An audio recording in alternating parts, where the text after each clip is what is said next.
There is another twist in the investigation into election fraud in North Carolina's 9th District. Yeah, more drama here. Now Governor Cooper threatening to veto the General Assembly's plan to restructure the Board of Elections. CBS 17's Michael Hyland has been covering this, it seems like, for a long time now, where the governor just finished a news conference. And what did you learn, Michael? Well, this directly affects what we've heard about regarding those election fraud allegations and whether there'll be a new election in the 9th Congressional District.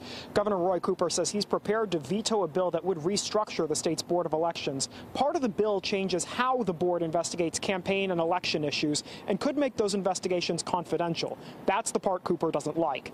It also would require a new primary race if the Board of Elections calls for a new election in the 9th Congressional District. That's the race between Democrat Dan McCready and Republican Mark Harris.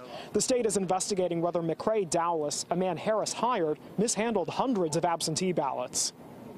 And they don't need to be passing laws that take away the light that should be shining on these type of disturbing allegations. Cooper has not vetoed the bill yet. He says he wants lawmakers to revisit it first and remove the part dealing with investigations. Republican Representative David Lewis read a key part in writing the bill, says he doesn't want to change it. He says it's not going to have any impact on the investigation into the 9th Congressional District, but Cooper says he's concerned about future investigations.